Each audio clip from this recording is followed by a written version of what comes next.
Bueno, buenas tardes, ahora sí me escuchan. Sí, perfecto, perfecto.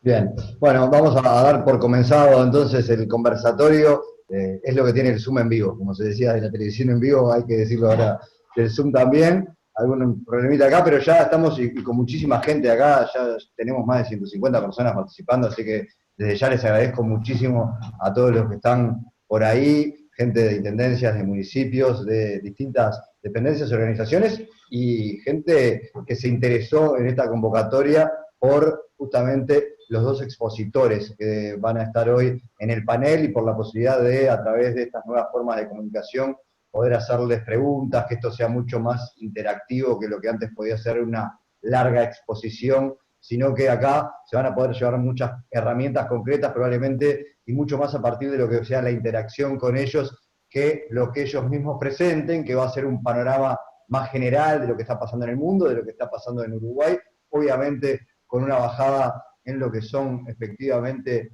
lo local, pero a partir de lo que sea la interacción con ustedes, además Aldo Lema y Gabriel Odone estaban particularmente interesados en justamente esa interacción, así que ya los dos economistas van a estar conversando con ustedes enseguida, pero primero estaba previsto unas palabras de la presidenta del Congreso, Adriana Peña, para dar un poco la bienvenida en esta modalidad. Así que Adriana, si te tengo por ahí, te paso la palabra.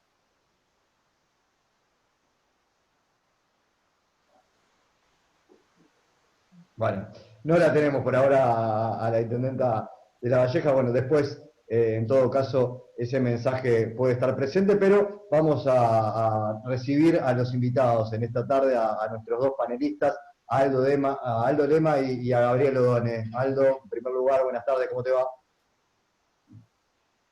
Buenas tardes para todos, es un placer estar en esta instancia. Saludos y espero que estén bien.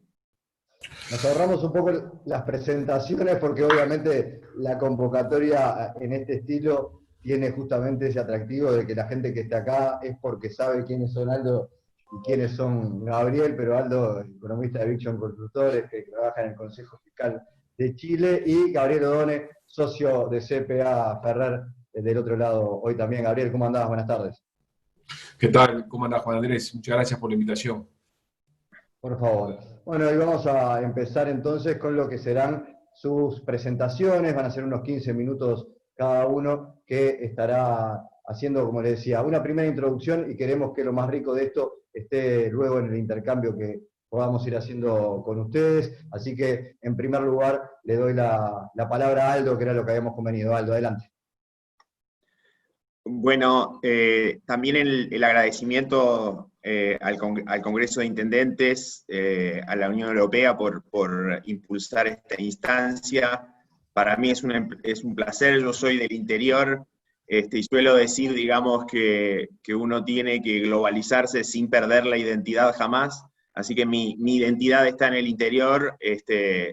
San José, en Florida, en otros lugares del país, desde donde vengo. Así que les agradezco, digamos, la invitación y es un placer. Les voy a pedir a todos que por favor silencien los micrófonos. Voy a tratar de convenimos hacer una presentación lo más breve posible, de unos 15 minutos aproximadamente, como decía Juan Miguel, con los lineamientos generales, sin mostrar diapositivas, con la idea de después poder hacer un intercambio con toda la audiencia. Bueno, como ustedes saben, la crisis que hoy estamos viviendo desde el punto de vista sanitario primero y después del punto de vista económico, en este aspecto proviene de una parálisis que se entiende transitoria en la producción. Es un shock de oferta, lo que los economistas decimos un shock de oferta, porque la producción se reduce por un tiempo. Una parálisis que nunca había sido vista en un mundo tan globalizado, porque, por ejemplo, la gripe española de hace 100 años no ocurrió en un mundo tan globalizado como el actual, y que tiene consecuencias en términos de deprimir simultáneamente la demanda y derivar en problemas de liquidez y de crédito. Estos problemas de liquidez y de crédito arriesgaban hacia marzo, ustedes lo leyeron en la prensa y lo vieron en el debate, lo que podía ser una crisis financiera a nivel global. Por favor, necesito que silencien los micrófonos porque si no es muy difícil exponer. Hay algunos micrófonos abiertos. Por favor. Ahí lo silencié a todos, Aldo, ya podés retomar vos. Ahora podés sacarte vos el micrófono, Aldo. Ya lo silencié a todos, ahora podés vos retomar lo tuyo prendiendo tu micrófono.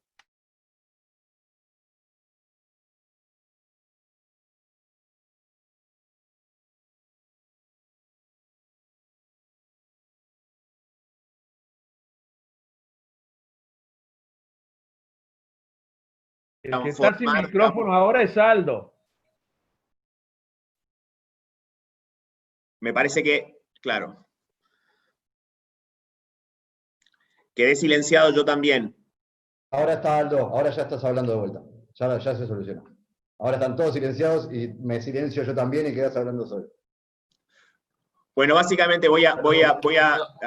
Disculpame, Aldo, un segundo. Una sugerencia, porque somos muchos y el ancho de banda rivaliza. Es bueno que apaguen las cámaras también. Las cámaras son innecesarias para quien no habla. Bien. Buena idea, Gabriel. Bien, ahora sí. Bueno, recomenzando, les decía entonces que, como ustedes han estado siguiendo el tema, esta crisis proviene de una parálisis transitoria en la producción global, algo nunca antes visto, dada la globalización que hoy tenemos en más de 100 años, ni siquiera como les mencionaba, en la gripe española de principios del siglo XX ocurrió algo de esta magnitud, porque en aquella etapa del mundo no teníamos, digamos, una economía tan globalizada como lo de ahora. Y los riesgos principales eran que además del efecto en producción, en demanda, se transformara en una crisis financiera. Eso hoy, a 2 meses, digamos, de los peores momentos, en términos de los desarrollos en los mercados financieros, parece haberse atenuado y es una buena noticia, y lo es fundamentalmente para aquellos países como Uruguay, que han mantenido líneas de financiamiento disponibles, incluso ya hoy casi en los mercados probablemente podría colocar deuda Uruguay, y además, en segundo lugar también porque Uruguay, yo creo que hoy, a 2 meses de que se iniciaran digamos, el abordaje de la crisis sanitaria propiamente tal, aquel viernes 13 de marzo, Uruguay aparece dentro de los países que ha logrado aplanar esa curva de contagios, como suele decirse, y que tiene hoy, digamos, un resultado relativamente favorable. Podríamos concluir dentro de los países exitosos. Hay varias razones, digamos, que se están investigando o por ahora conjeturando, si tiene que ver, digamos, con haber abordado el tema a tiempo, si tiene que ver, digamos, con alguna inmunidad previa asociada a alguna vacuna, como la BCG que se ha mencionado, si hemos tenido suerte por el buen tiempo de estos 2 meses y las temperaturas más altas, si estábamos en algún sentido, digamos, dentro de una situación que hasta ahora, en comparación con otros países, diríamos, todavía obviamente que acá no se puede cantar victoria, que Uruguay parece estar, digamos, dentro de una situación que también desde el punto de vista económico, lo sanitario, le debería repercutir menos. ¿Cómo serían, digamos, estos días después que empezamos, o que podríamos empezar a transitar? Bueno, mi conclusión es que no tenemos un solo día después, tenemos días después que pasan por la economía mundial, que pasan por cómo va a quedar Uruguay en materia de sus variables económicas, y que pasan también por cómo esta crisis acelera algunas tendencias, algunas megatendencias, sobre todo relacionadas con el cambio tecnológico, que se estaban observando desde hace unos años implícitos en la cuarta revolución industrial, y que para mí me parece son muy importantes, sobre todo para el interior, son importantes para países como Uruguay, alejados de los centros más relevantes de consumo, porque hoy, digamos, evidentemente se está produciendo un incentivo y un estímulo muy, muy relevante a la descentralización de la producción, a poder, digamos, exportar servicios desde lugares alejados. Y por lo tanto, estos días después, evidentemente nos condicionan mucho el hecho de que por un lado tenemos que atender el corto plazo, tenemos que atender las urgencias, tenemos que atender los problemas, eso es válido para los consumidores, es válido para los empresarios, es válido para los trabajadores, es válido obviamente para las autoridades, pero sin descuidar que vamos a tener un mundo en esa nueva normalidad de la que se ha hablado, que en varios aspectos o va a ser distinto al anterior, o va a haber acelerado algunas de las tendencias que veníamos viendo durante los últimos años. Entonces, en esos días después, ¿qué viene o qué podría venir para la economía mundial? Hoy, en esencia, digamos, lo que está viéndose a nivel de la economía mundial es una contracción muy aguda y transitoria, aparentemente, en la producción, como no se veía desde la Segunda Guerra Mundial, pero en donde se espera un rebote significativo hacia 2021. Y eso, en algún sentido, se ha reflejado en el caso de Uruguay, en caídas de precios de las exportaciones más bien moderados. Los precios, en el caso de la soja, por decir algo, han tenido una caída del orden de 6% entre marzo y febrero, o entre ahora y febrero, básicamente, o respecto a hace un año atrás. El caso de la carne bovina, de carne vacuna, de exportación, entre 5 y 10%. La celulosa, que había caído durante el año pasado, ha tenido cierta recuperación. La madera, que había venido subiendo significativamente durante el 2019, cayó fuerte, efectivamente, en febrero y marzo, pero hoy el nivel ha tendido a estabilizarse y está en niveles de hace un año atrás. Podríamos dar cuenta de otros precios que en general han tenido implícito un ajuste bastante moderado, mucho menor, digamos, al que tuvo, por ejemplo, el precio del petróleo. En ese sentido, Uruguay, hasta ahora, si bien ha tenido menores precios de exportación, podríamos decir que sale favorecido desde el punto de vista que pierde pesos, pero en paralelo, digamos, el precio del petróleo se ha quedado significativamente más bajo, 50-60% más bajo, digamos, de los niveles previos. Y eso probablemente tiene que ver con cómo es el ajuste que está ocurriendo en la economía mundial, y esta expectativa de un mundo primer día después, el mundo, digamos, cómo se desarrollaría en términos, digamos, de motores para el crecimiento global, uno parece concluir de que no va a cambiar significativamente. Los datos que hoy tenemos de China, con todas las aprensiones que pueda haber de esos datos, pero hay algunas formas de chequearlo, muestran que China, que fue donde esto partió, donde esto empezó, y que tuvo, digamos, como ustedes saben, la cuarentena en Wuhan, y que llevó a ciertas restricciones en el entorno de esa provincia. Bueno, lo que hemos visto básicamente es una recuperación en la actividad de China hoy. China, que tuvo una fuerte caída en el primer trimestre, cercana al 10% en la actividad respecto al cierre del 2019, se ha ido recuperando, todavía no ha recuperado plenamente el nivel de producción, pero los indicadores apuntarían a que hacia junio, julio, el nivel de producción de China sería bastante similar, digamos, al de diciembre pasado. Y China todavía no ha desplegado los estímulos que podría haber desplegado, o que otros países como Estados Unidos y Europa han hecho. Ahí hay una cierta duda respecto si no lo ha hecho, porque en la crisis del 2008-2009, al desplegar estímulos tan significativos, arrastró una mochila pesada durante varios años que se terminaron reflejando. Esta mochila se terminó luego reflejando en una presión a la devaluación de su moneda a mitad de la década, en 2015, y al final los costos de haber sido tan agresivo en la crisis del 2008-2009 se vieron después. Hoy hay quizás cierta cautela por ese lado, pero por otro lado también uno podría concluir que China ha estado esperando, digamos, ver cómo es el desarrollo global de la crisis para ver si los estímulos que tiene que desplegar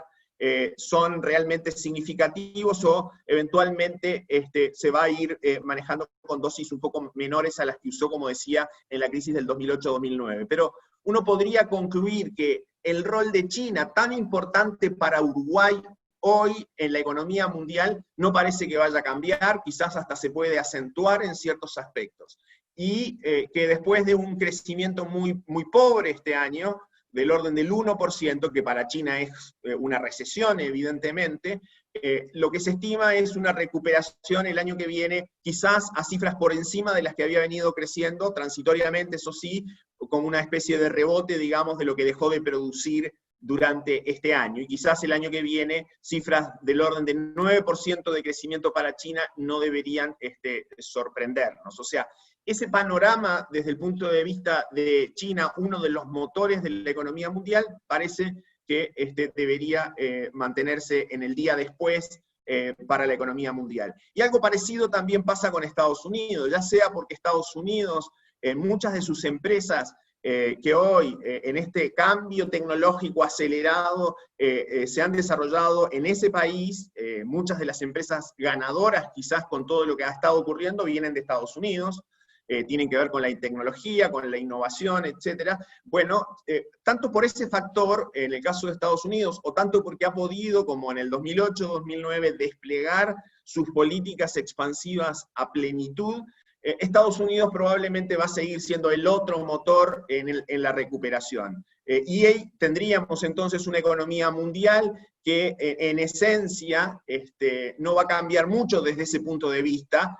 no va a cambiar mucho ese mundo bimotor con China y Estados Unidos y ese rebote del crecimiento mundial. Por otro lado, para Uruguay y nuestros países, lo que pase desde el punto de vista financiero es muy importante. Las tasas de interés, que se han llevado de nuevo prácticamente a cero, estarían en esos niveles por un tiempo prolongado. Hoy estamos en un escenario de presiones inflacionarias muy contenidas, los bancos centrales han actuado con mayor velocidad y en una mayor magnitud, en el caso de la Fed,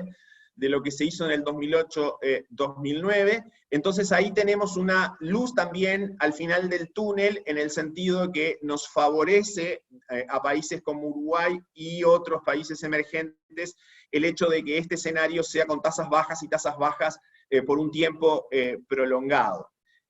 Consistente con el rebote en la economía mundial y consistente con este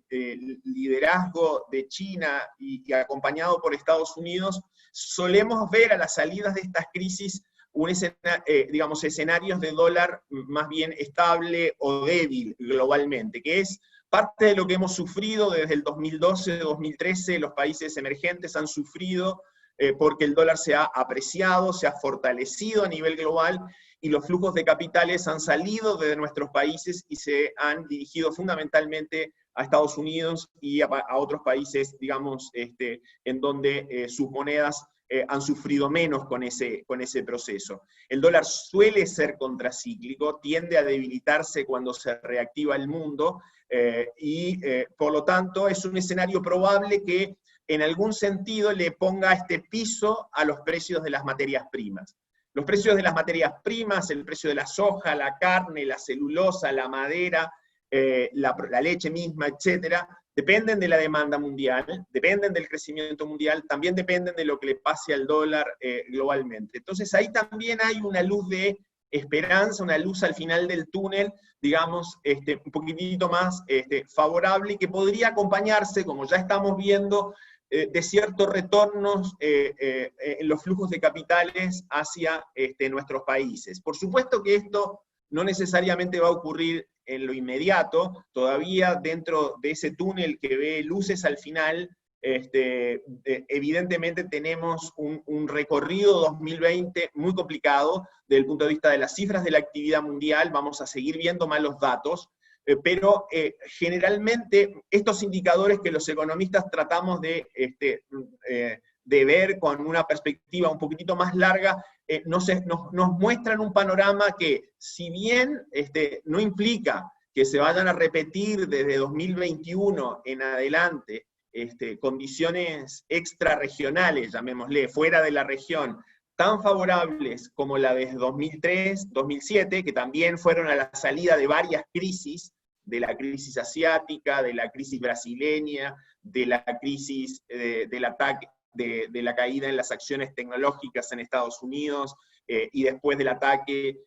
digamos, al World Trade Center, las Torres Gemelas del 2001, y finalmente los escándalos contables. O sea, hubo una sucesión de crisis en esos años y de dólar fuerte y demás, que nos evidentemente jugaron en contra, y además que se amplificaron en Argentina hacia los desarrollos, digamos, en Uruguay. Bueno, no necesariamente hoy podríamos pensar que la luz al final del túnel va a traer condiciones tan favorables como en 2003, 2007, pero podrían ser mejores que las que vivimos en 2015, 2019, un periodo, digamos, como mencionaba, caracterizado por ese dólar fuerte globalmente, por una gran caída en los precios de las materias primas, y por una salida de capitales desde nuestra región, en general, no solo desde el punto de vista de los flujos más de corto plazo, sino también incluso sin gran llegada de inversión extranjera. En este contexto, le pongo énfasis a la parte financiera porque quizás no hemos dimensionado que esta es de las últimas crisis de Uruguay, incluyendo la del 82, incluyendo por supuesto la del 2002, incluyendo lo que fue por corto plazo el impacto de la crisis financiera global de 2008-2009, una crisis que a Uruguay, digamos, lo toma con un costo de financiamiento en dólares muy bajo. Hoy el costo de financiamiento en dólares para Uruguay, que en el caso de la crisis del 2002, definitivamente significó no tener acceso a financiamiento por un tiempo largo, en el 2008-2009 por unos meses. Hoy, básicamente, si Uruguay emitiera bonos en el mercado global, después de haber estado cerrado unos pocos días en marzo, lo haría una tasa del orden de 3,2% hoy. Esa es una diferencia, como digo, significativa con el 2002 y el 2008, y esto se explica obviamente por factores externos y también por políticas internas. O sea, los factores externos tienen que ver con que el crédito está fluyendo más rápido a nivel mundial. Esa disponibilidad de crédito obviamente acota los efectos de la crisis, y por otro lado, por políticas internas, digamos, que se han construido durante las últimas décadas y que han puesto a Uruguay dentro de los países emergentes con buena reputación, con credibilidad, con acceso a financiamiento. No solo acceso en financiamiento desde los multilaterales, sino que, como digo, hoy Uruguay podría perfectamente salir al mercado global. En ese contexto, la mirada de lo internacional, si bien tiene mucha incertidumbre, la incertidumbre está exacerbada por un tema que es ajeno un poco a la economía, y los economistas tenemos ahí muchas dificultades, digamos, para saber bien sus desarrollos. Hay eventos que pueden venir, digamos, hacia, no el verano boreal, no el verano del hemisferio norte, sino la duda de qué va a pasar en el próximo invierno, cómo va a evolucionar, digamos, el virus y sus efectos hacia octubre, noviembre, diciembre en el hemisferio norte, si va a haber algún tratamiento antiviral desarrollado. No parece que vaya a estar a escala global la vacuna que se está hoy intentando desarrollar. Eso puede llevar un poco más de tiempo, y eso obviamente que es un factor de riesgo. ¿Y cómo vamos a convivir con el virus? Probablemente con muchas restricciones y con algunos sectores que van a estar afectados globalmente y localmente por más tiempo, porque habrá que hacer más test, porque habrá que ser más preventivo, porque vamos a tener que tener ciertas distancias, y eso evidentemente va a tener consecuencias que exacerban un poco esta incertidumbre respecto a los desarrollos económicos, pero que dentro de todo la mirada para países como Uruguay, quizás, digamos, más asociados a China, con necesidad de financiamiento, cuando hay financiamiento, tiende a ser un poquito más positiva desde lo extrarregional. Desde la región, obviamente que Uruguay no parece que vaya a recibir un gran impulso, la región está dominada por problemas tanto macroeconómicos como también políticos. Argentina en recesión, con inflación, no necesariamente va a ganar competitividad, eso nos puede ayudar, quizás mucha de su devaluación sea con inflación detrás, y por lo tanto Argentina se empobrezca, se abarate en dólares, pero ese abaratamiento en dólares quizás, digamos, no sea sostenible si no logra corregir algunos de sus desequilibrios. Y esto tiene que ver con que si el déficit fiscal se financia mayormente con impresión monetaria, el dólar subiendo en Argentina, detrás de eso trae altísima inflación y no necesariamente ganancia en competitividad. Pero es probable que se abarate efectivamente, y que, bueno, en el litoral, tan relevante, digamos, lo que pase con Argentina desde el punto de vista de los flujos comerciales, tengamos un periodo en donde evidentemente eso pueda golpear, digamos, las exportaciones de Uruguay, y además acrecentado obviamente por las restricciones en materia de turismo. En el caso de Brasil, también va, como Argentina, a una caída del producto entre 5 y 10% este año. Esas son las estimaciones más recientes que hacen analistas que siguen muy de cerca las dos coyunturas. Los dos caerían entre 5 y 10%, pero el caso de Brasil es un poco distinto porque es con inflación baja y con alto déficit fiscal, pero financiado con deuda. Brasil ha mantenido el acceso al financiamiento global y al mismo tiempo además tiene esta inflación baja asociada a su banco central más autónomo, que le ha permitido, ahí sí, depreciar su moneda, como lo ha hecho hasta hoy. El real cotiza versus el dólar cerca de 5.80, y es una depreciación real del real, es decir, ha ganado competitividad, y eso lo ayuda en la reactivación, y también lo ayuda a atraer financiamiento. Sin embargo, es evidente que el manejo de la crisis sanitaria y otros problemas pueden generar gran inestabilidad política en Brasil. Y yo creo que ahí es un tema que durante los próximos meses va a tener impacto en la moneda, va a tener impacto en la posibilidad de que la salida sea rápida desde el punto de vista del crecimiento. Por lo tanto, tenemos un entorno, un viento digamos, un viento desde fuera de la región, que quizás se puede tornar un poco mejor, pero tenemos dos vientos desde la región, el oeste o el sur, desde Argentina, no muy favorable, y el de Brasil que se puede poner aún más desfavorable en el futuro. No voy a mencionar muchas fortalezas de Uruguay, digamos, que las tiene, pero que me parece que después las podemos comentar. Uruguay tiene una posición claramente mejor para enfrentar la crisis de lo que era en el 2001, 2002 o en otros episodios, y eso evidentemente se refleja ¿en qué? En este bajo costo de financiamiento y en otros factores. Pero después podemos profundizarlos. Uruguay sí, al tener ciertos desequilibrios, hoy le impide desplegar estímulos como los que pueden estar desplegando los países desarrollados, en la magnitud que están desplegando los países desarrollados esos estímulos, o en la magnitud de algunos países emergentes. Pero dentro de todo ha podido Uruguay, manejando relativamente bien la crisis sanitaria, es decir, esa política de oferta que es poder ir graduando el retorno de algunos sectores a la producción, junto con políticas más de corto plazo, más de estímulos focalizados, junto con la red de protección social hacia los sectores más vulnerables, ha ido en la dirección correcta. Probablemente no en la magnitud que la crisis en términos de desempleo, caída del producto, caída del consumo y la demanda ameritan, porque los desequilibrios nos condicionan un poco, pero sí en la dirección correcta, y quizás la política más relevante sea haber controlado o tener relativamente controlado el virus, y poder que algunos sectores vuelvan a la actividad durante los próximos días y las próximas semanas. Como un poco a modo de conclusión, después puedo profundizar, no me quiero extender mucho más. evidentemente que vamos a tener una caída del producto, eso ya está bastante debatido, una caída del producto significativa, puede estar entre 3 y 5%, va a depender mucho de cómo evolucione ese crecimiento o esa contracción global y la contracción regional. Vamos a tener un desempleo, evidentemente, que este año quizás promedie en torno a 14%, 15%, y por lo tanto tenemos un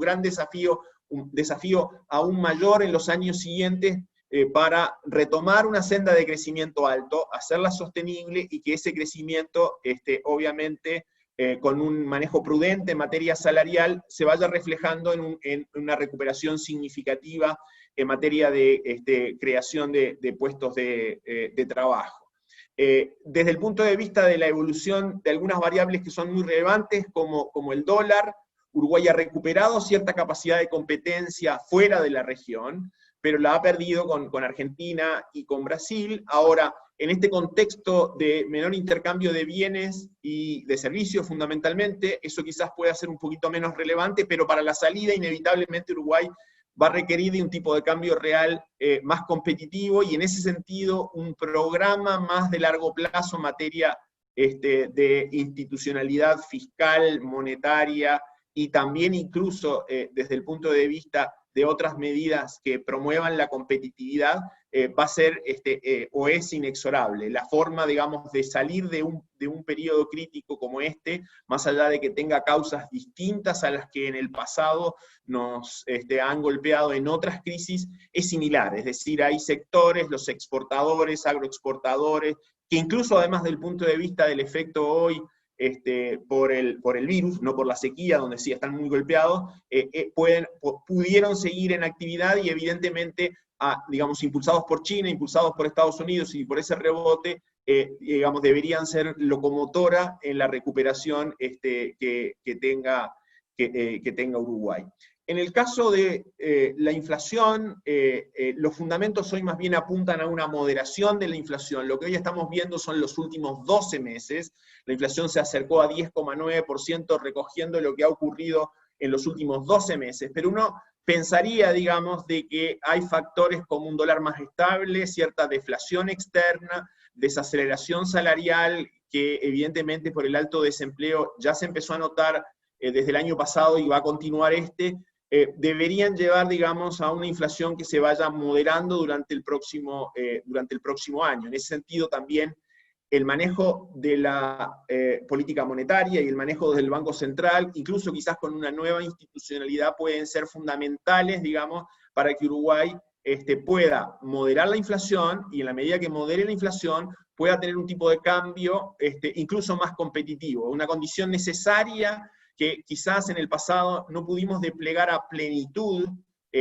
la política cambiaria, no pudimos depreciar nuestra moneda o subir el tipo de cambio sin que fuera inflacionario, porque evidentemente estábamos con niveles de inflación que empezaban a ser muy incómodos y generaban otro espiral de indexación con impactos muy negativos. De modo que en ese sentido Uruguay creo que va a tener que desarrollar esta institucionalidad monetaria, una nueva gestión, y aprovechar estas condiciones para moderar la inflación, y que por esa vía el tipo de cambio o el dólar nos permitan, digamos, ser a la larga un factor que estimule la recuperación con impacto sobre algunos sectores. Termino, y es como para dejar motivado el tema, un poco de la conversación, que para mí, en lo que son los días después, relacionados con esas megatendencias, me parece que si bien el mundo puede abrir espacios para otros empujes proteccionistas, sobre todo en el corto plazo y sobre todo en términos de movimientos internacionales de personas, ya lo hemos visto en Estados Unidos y en algún otro país, creo que a la larga, digamos, si bien eso puede estar latente, creo que a la larga parece difícil revertir la mayor globalización que se ha ido generando durante los últimos años, especialmente, como les decía al principio, por el rol catalizador que esta crisis tiene sobre algunos procesos en marcha. Y en ese sentido, para mí, esta es una enorme oportunidad, digamos, de descentralización en la producción. Esto seguramente va a tener un fuerte impacto en la productividad global. Por años se ha estado esperando, digamos, un cambio tecnológico o un aumento en la productividad global, y creo que esta crisis, el lado positivo que tiene es que se cataliza, se acelera esta cuarta revolución industrial, que evidentemente va a generar, digamos, una mayor posibilidad de exportar ciertos servicios. Hoy, quizás ustedes desde algunos lugares del interior esto les puede parecer lejano, les puede parecer abstracto. Yo sé que quizás en varios lugares ya no lo es, de personas, de empresas que instaladas en el interior trabajan para el mundo y exportan servicios para el mundo. Bueno, probablemente lo que esto genera es un estímulo adicional a eso, un impulso a la teleoperación. Tengo algún amigo, digamos, muy experto en estos temas de megatendencias, que siempre ha definido la cuarta revolución industrial como la revolución de la teleoperación. Y efectivamente hoy la crisis ha llevado a que haya que teleoperar máquinas a distancia en una mayor proporción de lo que se hacía antes, a que haya que desarrollar telemedicina, teleeducación, en general, teletrabajo en varias formas. Y yo creo que desde ese punto de vista para Uruguay, Gabriel, que lo van a escuchar después, siempre ha mencionado mucho los problemas de escala que tiene Uruguay para producir desde un país pequeño, digamos, con un mercado interno muy, muy reducido y alejado, digamos, de centros de comercialización, o alejado, digamos, de ciudades de alto nivel de ingreso, o países, digamos, de alto nivel de ingreso. Bueno, hoy lo que era un problema para nosotros, y por eso teníamos que abrirnos al mundo y exportar bienes, bueno, ahora nos permite este cambio tecnológico y este paradigma que está claramente modificándose, el exportar también servicios. Y esa exportación de servicios obviamente significa, digamos, mayor demanda por ciertas formas de capital humano, por ciertas formas de mano de obra. Por supuesto que en paralelo hay impactos negativos y vamos a tener que desarrollar y ser muy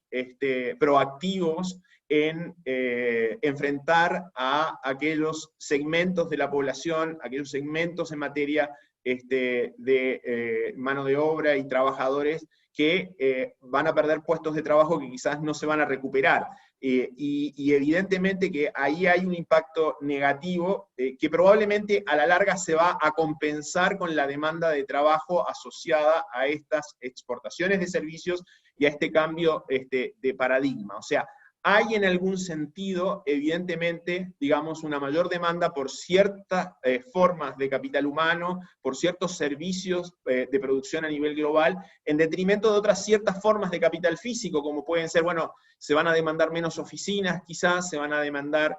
menos locales comerciales, se van a demandar, digamos, en materia, digamos, de infraestructura física, menos uso de algunos locales que hoy evidentemente pueden ser sustituidos con la teleoperación o, como decía, el teletrabajo en general. Y esto también tiene, no lo voy a mencionar, pero después lo podemos retomar, Juan Miguel, inevitables consecuencias en las rentas de las personas y de la distribución del ingreso, porque evidentemente al demandar a cierta mano de obra más calificada, que puede globalizarse, que puede exportar sus servicios, etcétera, evidentemente tiene consecuencias sobre la distribución del ingreso y vamos a tener que pensar muy bien, digamos, cómo las enfrentamos. Pero en síntesis, me parece que tanto para el interior,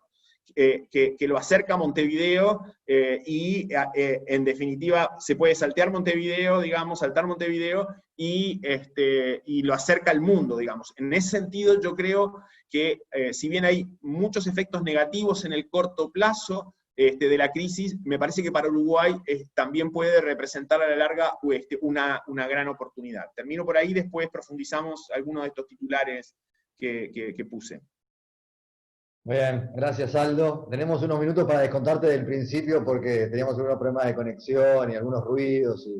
y todavía los que se iban conectando sonaban. Por suerte eso lo pudimos solucionar porque van arriba de 200, estamos en 222. Así que, Gabriel, hubo que esperar un poco de más, pero bueno, tenés a toda la audiencia ahí y no vas a tener ningún problema de sonidos, etcétera. Así que te cedo la palabra sin más. Después de esta breve intervención de Aldo, que dijo 15 minutos y yo 45, acostumbrado, o sea, y son los breves titulares que nos puso, lo cual agradezco, pero en realidad, fuera de broma, comparto gran medida muchas de las cosas que dijo, algunas otras que tengo algunos matices, o por lo menos algunas dudas. La ventaja que tiene el que tiene que hablar después es que tiene que tomar como dado lo anterior, así que voy a intentar no repetirme y por sobre todo voy a intentar ocupar mi tiempo. A ver, 2 o 3 cosas. Primero, el problema que tenemos aquí, los economistas en particular, es que estamos navegando en aguas desconocidas. De la misma manera que los responsables de las políticas sanitarias a nivel global, la Organización Mundial de la Salud, ha dicho que está navegando en aguas desconocidas por las características que el origen de esta pandemia tiene. Nosotros los economistas también lo estamos haciendo. Un shock, como decía Aldo al principio, de oferta de estas características con este nivel de generalización y con este nivel de sincronización, no tenemos forma de simularlo y por lo tanto estamos conjeturando en el mejor de los casos sobre el futuro. Generalmente los economistas tenemos modelos de predicción, tenemos herramientas estadísticas que nos permiten más o menos modelizar el comportamiento de las economías bajo ciertos parámetros de confiabilidad estadística. En este momento lo que estamos asistiendo es algo tan desconocido que no tenemos forma de simular un evento de estas características. Pero dicho eso, lo primero que me parece importante señalar, introduciendo algún matiz respecto de lo que Aldo transmite en una visión, en mi opinión, un tanto optimista todavía respecto de la situación global futura, partiendo del momento que partimos, quiero compartirles un segundo, si me permiten, algo que quiero que vean, que es lo siguiente, que es, esto es el nivel de déficit fiscal que está previendo el Fondo Monetario Internacional, que se podría producir en 3 economías avanzadas, Italia, Estados Unidos, Reino Unido, en los próximos meses, y estos son los niveles comparativos en el gráfico de la izquierda desde los años 40. Como ustedes ven, estamos hablando de una afectación de la fiscalidad en los países centrales, en los países avanzados, cosa que también se ve en el cuadro abajo, significativa, y además una afectación sustancialmente mayor que durante la crisis subprime. Acá lo que tenemos es todas las políticas fiscales que están destinadas para compensar parte de los efectos sobre la demanda agregada que este shock está teniendo, van a generar estos costos fiscales, y eso va a suponer problemas de deuda. De hecho, hay varios prestigiosos economistas, como Kenneth Rogoff o Carmen Reinhardt, que están señalando que a partir del segundo semestre de este año tendríamos reestructuras generalizadas de deuda soberana de diversos países. Si esto fuera así, todavía es prematuro para decirlo, hay riesgos detrás de esto de que tengamos un escenario financiero complejo, sobre todo porque los acreedores, fondos de pensiones, fondos de inversión, bancos, puedan tener dificultades porque sus hojas de balance van a verse afectadas. O sea que un primer elemento por el cual yo todavía quiero ser prudente, que está fuertemente atado a la duración de este fenómeno, es que detrás de este fenómeno de 2020 puede emerger un 2021 bastante oscuro en términos de lo que puede ser una crisis financiera. En principio, yo comparto con Aldo de que no es hoy el escenario más probable, no es el escenario que los analistas están poniendo arriba de la mesa, pero no es un escenario descartable como para dejarlo de mirar de cara a 2021, producto de este problema fiscal que yo les estaba señalando. Dicho eso, lo que quiero decir también es que hay 4 ideas básicas que yo creo que son centrales para afincar el razonamiento sobre el que estamos trabajando nosotros. La primera es que se trata de un evento transitorio, eso es seguro. No estamos hablando de un evento de naturaleza permanente. Lo que no sabemos es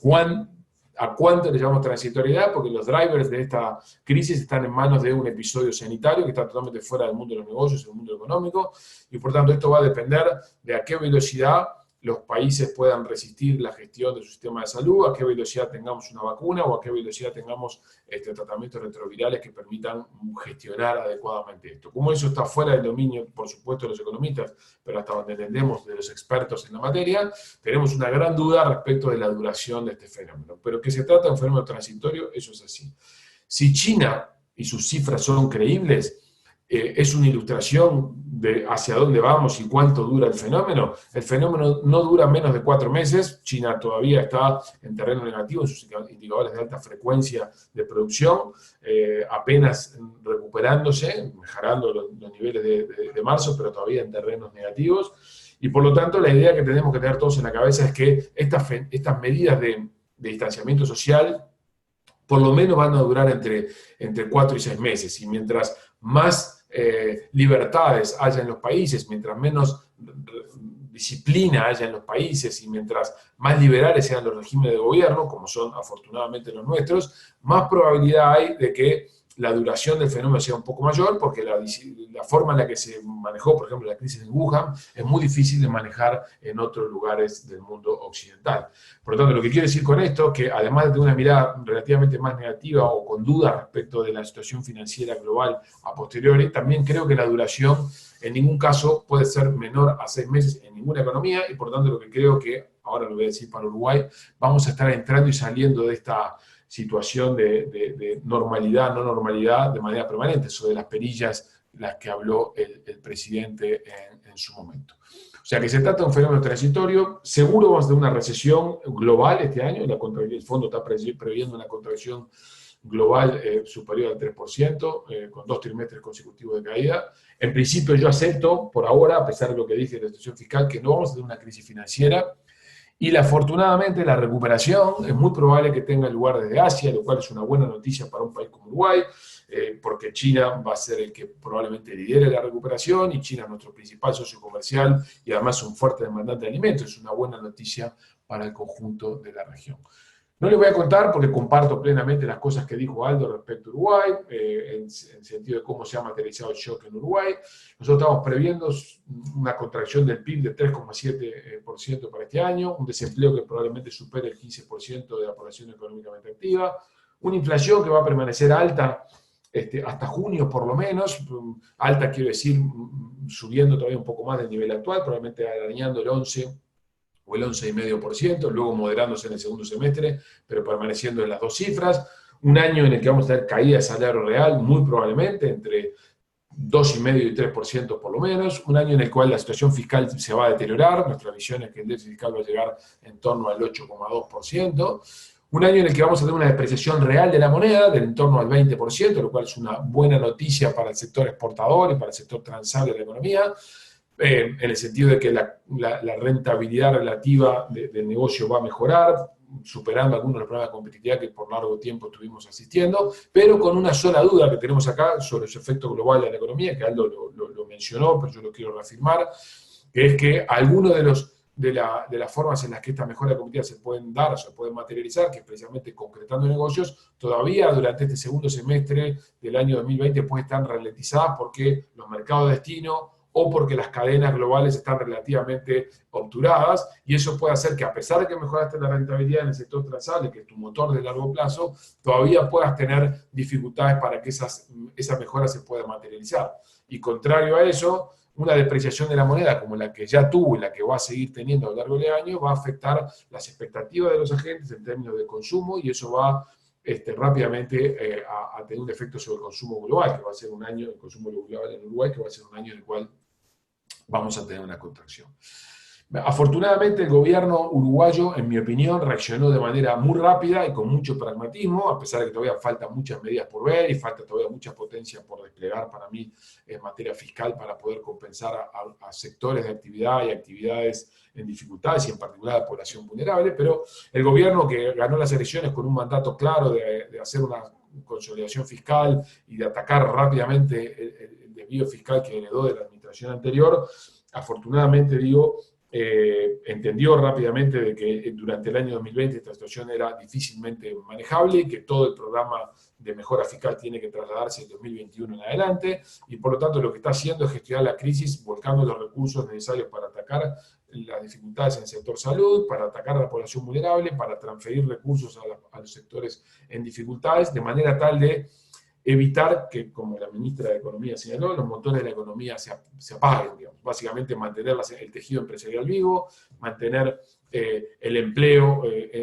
con su menor afectación posible. De alguna manera, lo que implícitamente estamos haciendo todos, y creo que está bien que lo estemos haciendo, es decir, el grado inversor hoy no es la prioridad es hoy atacar el problema emergente asociado a la crisis vinculada al distanciamiento social, y ya a partir del 2020, vía ley de presupuesto, vía ley o vía iniciativas legales metidas en la ley de urgente consideración, que mejoran en algunos aspectos del clima de negocios, son la forma en la que el gobierno va a atacar este plan macro o este plan económico más consistente que se necesita para salir de esto. Eso creo que los mercados, los agentes globales lo están viendo con buenos ojos, y por eso creo que, como creo que señaló Aldo al pasar, Uruguay va a ir a los mercados a emitir deuda en los próximos días con relativo éxito, como lo hizo Paraguay, México, Perú en las últimas semanas, porque todavía el mundo no está cerrado. Algunas reflexiones de carácter más general hacia adelante para abrir el debate. Yo creo que efectivamente esta crisis va a tener algunos elementos disruptivos. Por supuesto que mientras más larga sea la crisis, más disrupción va a haber y más discontinuidades va a haber respecto del mundo que conocíamos previo al inicio de este fenómeno, y mientras más corto sea, más probabilidad tenemos de volver a un mundo muy asimilable al que vimos antes. Yo tengo la impresión que igual con 6 meses, de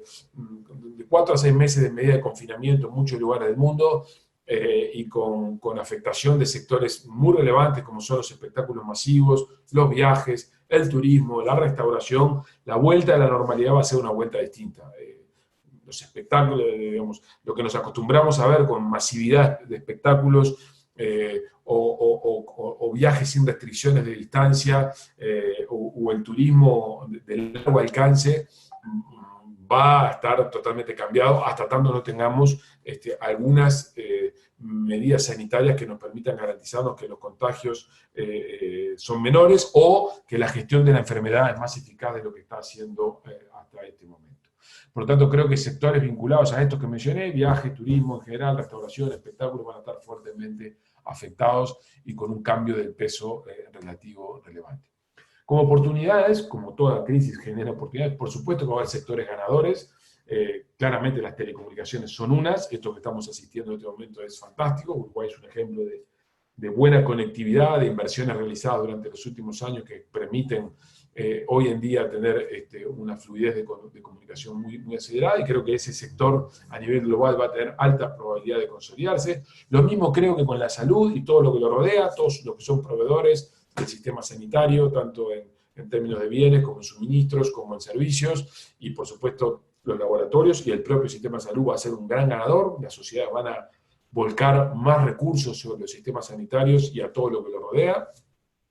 Creo que las cadenas logísticas, sobre todo de corta distancia, se van a beneficiar. Todo este fenómeno que estamos asistiendo, la compra online o la compra a distancia, que en Uruguay estaba relativamente más desarrollada que en muchos lugares de la región, va a tener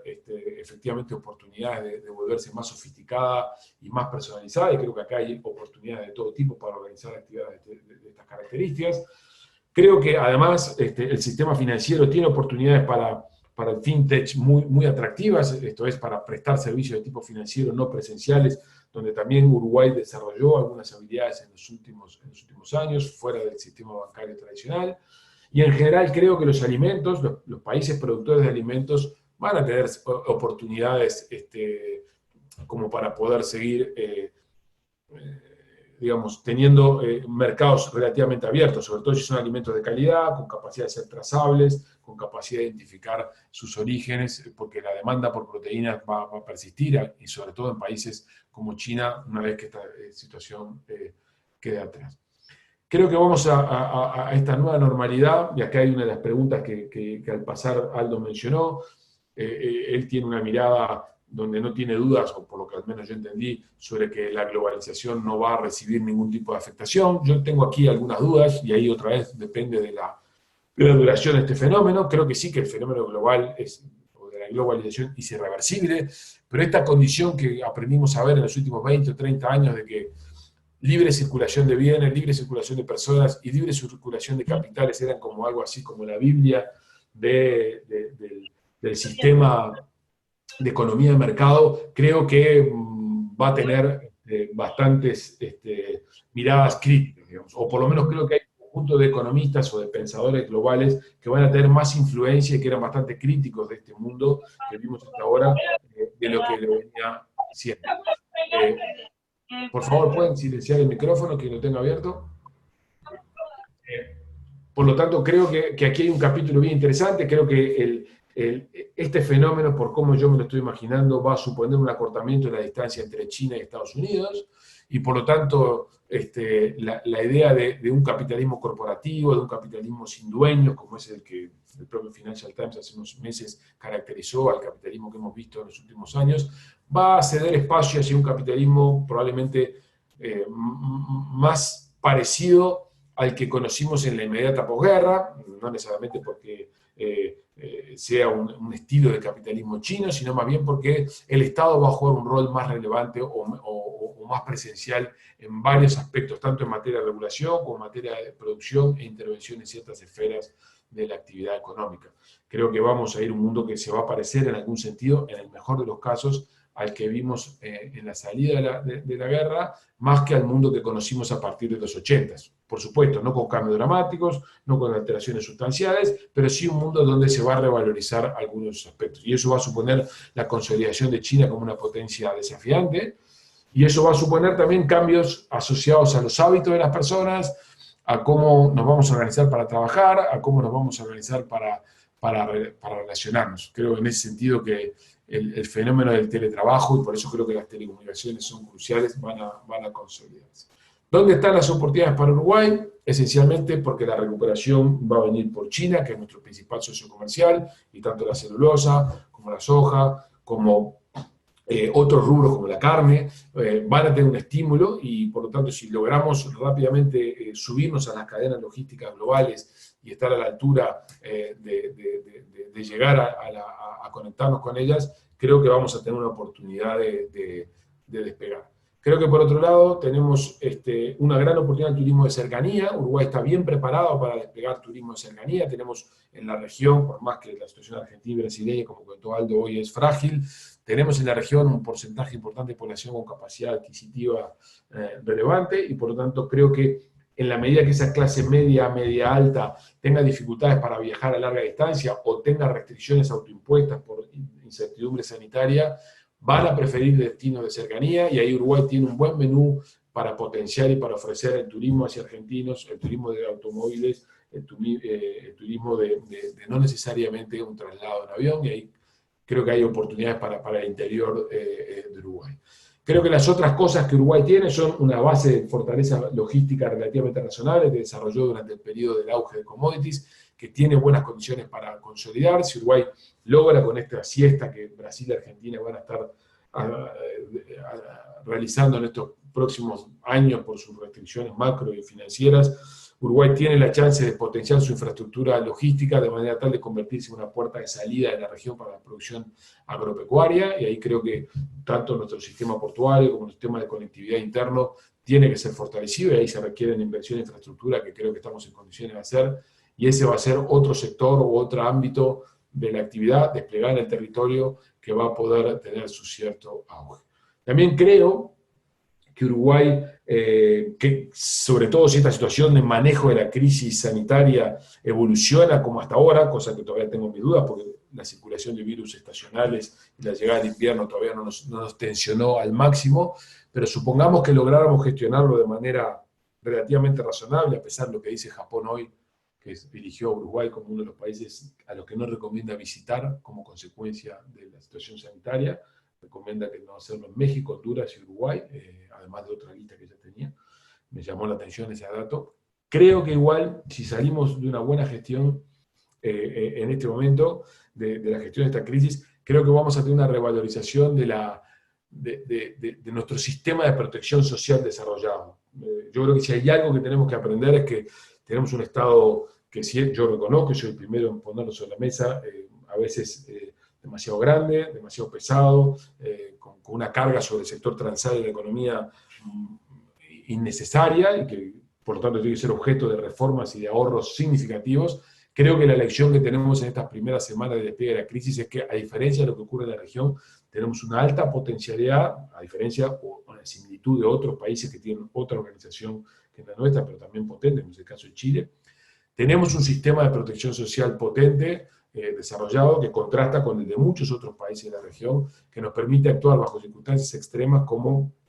lo estamos haciendo. Y creo que eso también forma parte de las oportunidades para Uruguay como un país que me está pasando a mí en estos días, le está dictando muchas lecciones a varios organismos internacionales, a países de la región, en términos de cómo organiza su sistema financiero, cómo organiza su sistema de ayuda, su sistema digamos, de penetración para tejer la red de protección, cómo está desplegada su red de cobranza y su red de pagos a nivel de todo el territorio, cómo están desplegadas las telecomunicaciones y cómo eso favorece incluso el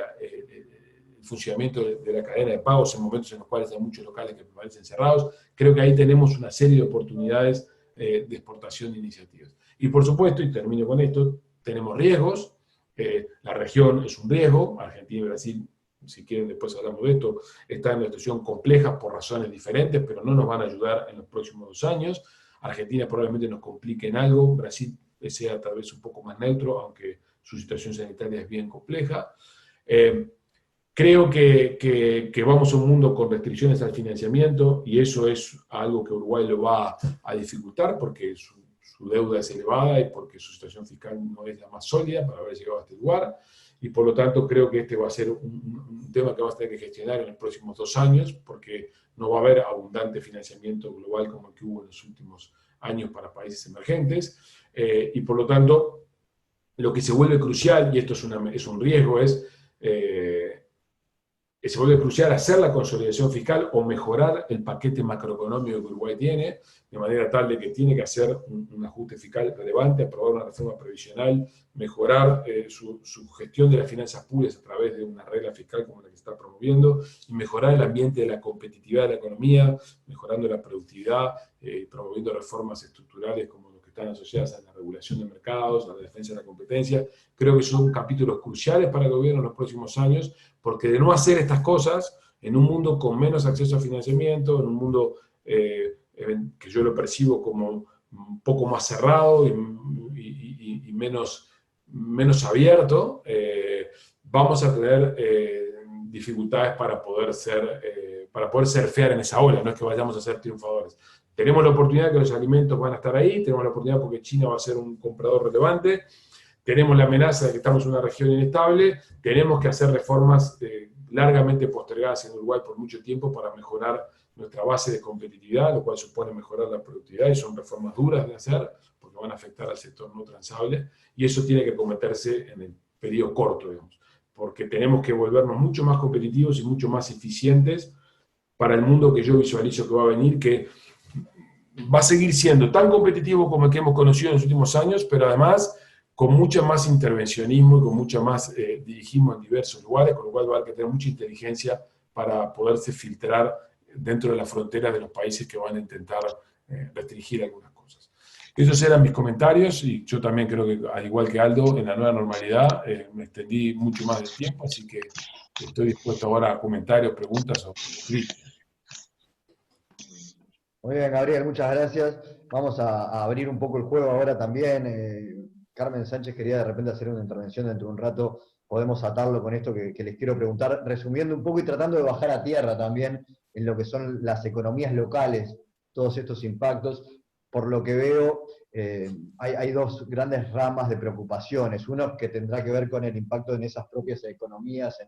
en lo que serán los gastos a nivel de las propias administraciones, y otras que lo que puede pasar a nivel más general con el trabajo en particular. Y quiero empezar un poco por ahí, porque voy a atar un poco las palabras, hice un montón de puntos conectados entre lo que ustedes decían y lo que iban escribiendo en el chat. pero parece claro que acá buena parte de la preocupación tiene que ver con por dónde pasarán las oportunidades de empleo y hasta dónde la revolución tecnológica que estamos viendo, esto que mencionaban del teletrabajo, que nos tiene hoy en la oportunidad de estar conectados con todo el país, con más de 200 personas, como decía hace un rato, realmente va a significar una oportunidad laboral, sobre todo en el interior del Uruguay, ¿no? Hasta dónde esa descentralización de la producción de los servicios globales, y por eso es tan importante hablar de las cuestiones que hablábamos de China, de lo que va a pasar con Brasil y Argentina, pero cómo se imaginan que eso se puede trasladar a lo que es la generación de empleo en los departamentos del interior del Uruguay en particular, ¿no? Hasta dónde llega esa descentralización de producción de servicios y en qué servicios, ¿no? Le doy la palabra a Aldo para que respire un poco, Gabriel. Bueno, no, comparto varias de las cosas que ha dicho Gabriel, y obviamente también puedo tener algunos matices, pero en términos generales, las dudas que él plantea, quizás yo en honor del tiempo, que no cumplí, traté de ir muy rápido, y a veces esos escenarios de riesgo no los planteé. Obviamente que estamos experimentando algunas tendencias mucho más amortiguadas, pero parecidas a lo que vivimos, digamos, en los 30. Hay, obviamente, presiones proteccionistas, han habido gobiernos nacionalistas, líderes nacionalistas, ciertos populismos, etc. Entonces, todo eso, Gabriel, que además es un economista que le ha dedicado mucho tiempo a la historia, sabe que hay algunos paralelismos, y que esos paralelismos generan dudas y preocupación, sobre todo de cómo va a seguir el mundo, digamos, en los próximos años. Me parece que el punto acá es que puede efectivamente haber menos movilidad de personas, pueden haber ciertas restricciones, sobre todo en los próximos 2 o 3 años, a esa movilidad. Y eso, evidentemente, digamos, para el caso de Uruguay, que por ejemplo se estaba tratando de posicionar en materia de turismo más allá de la región, que estaba tratando de retomar cierta conectividad con otras ciudades que no fueran, digamos, las vecinas, puede evidentemente significar un retroceso. Pero me parece que, a diferencia de los 30, donde a nivel global, porque básicamente la globalización pasaba por la exportación de bienes y pasaba por la exportación o por el movimiento de personas, y por flujos financieros que podían ser en aquel momento más limitados, o podían ser más restringidos, mejor dicho. Yo creo que hoy es más difícil, es mucho más difícil que si uno empieza a exportar servicios, como algunas empresas uruguayas lo hacen, y este proceso se intensifica, es mucho más difícil hoy ponerle barreras, limitarlo, poder detener ese proceso. Entonces, esa es como la parte de la mirada más bien optimista, a que desde lugares como Montevideo o como cualquier ciudad del interior, el mundo se nos puede acercar hoy si tenemos las condiciones para prestar los servicios que el mundo demanda. Entonces, un poco en la línea de lo que dice Juan Miguel, esto puede ser cercano o lejano a nosotros, dependiendo de cómo nos preparemos para eso. Y yo ahí haría una primera advertencia, porque seguro que desde muchos puntos del interior del país surgen pedidos, demandas, y las autoridades están tentadas a reaccionar con una mirada a veces más parcial, más focalizada o más local. Y yo creo que acá va a haber que juntar a un grupo, digamos, de expertos, algunos internacionales, o las propias autoridades de gobierno, etcétera, para pensar un poco este nuevo mundo en un esquema más de equilibrio general. Lo digo por los estímulos que puedan venir para el futuro, lo digo por las readecuaciones tributarias y las readecuaciones de gasto que se deban implementar, y al final por los sectores que eventualmente uno quisiera estimular. Quizás acá hay que pensar en cosas más básicas. Uruguay tiene que desarrollar mejor aún sus capacidades educativas, mejor aún, digamos, la posibilidad de insertarse globalmente de los jóvenes desde cualquier lugar, desde cualquier ciudad del interior, para eso tiene infraestructura tecnológica, para eso tiene conexión, para eso hoy tiene, digamos, niños y adolescentes que están alfabetizados digitalmente, pero lo que vamos a necesitar probablemente es el impulso para que las empresas, estas empresas exportadoras de servicio, en materia tecnológica, en materia educativa, en materia de medicina, en teleoperar una máquina a distancia, o lo que fuere, para que esas empresas, digamos, tengan esa orientación hacia el resto del mundo. Hay empresas en Uruguay que ya lo hacen, y probablemente podrían haber más. ¿De qué depende? Bueno, depende fundamentalmente de la educación, de la capacitación que tengan nuestros jóvenes, para que puedan, obviamente,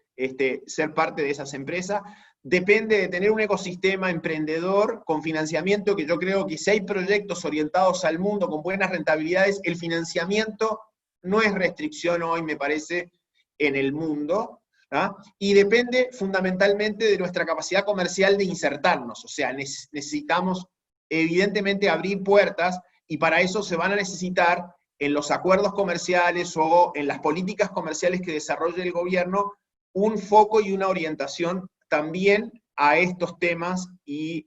a la exportación de servicios. En ese sentido, me parece, Juan Miguel, que hay una oportunidad que tiene que ser mirada, como decía previamente, pensando el bosque, y no necesariamente árboles, digamos, individuales. Obviamente que acá va a tener que hacerse política focalizada, porque hay algunos sectores, hay algunas regiones, hay algunos departamentos que van a estar mucho más golpeados que otros, y hay algunos segmentos de población, hay algunos segmentos de mano de obra, hay algunos segmentos en los trabajadores que van a tener, evidentemente,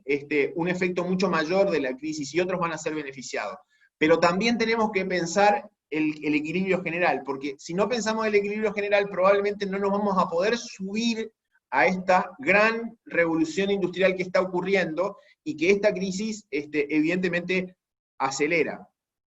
Sí, Aldo, ahí te estás metiendo en un punto que me parece que genera mucho interés y que tiene que ver con esas diferencias de impactos que puede tener en los distintos territorios, y que pasa un poco también por lo que cada territorio produce, ¿no? Igual voy a darle la palabra a Gabriel, me anoto la pregunta de Federico, que está levantando la manito ahí, y que se había quedado con el tema de lo que decía Gabriel sobre la deuda, pero no me quiero ir mucho de los temas más vinculados a lo territorial, que me parece que es lo que está generando más interés en la audiencia. A ver, no,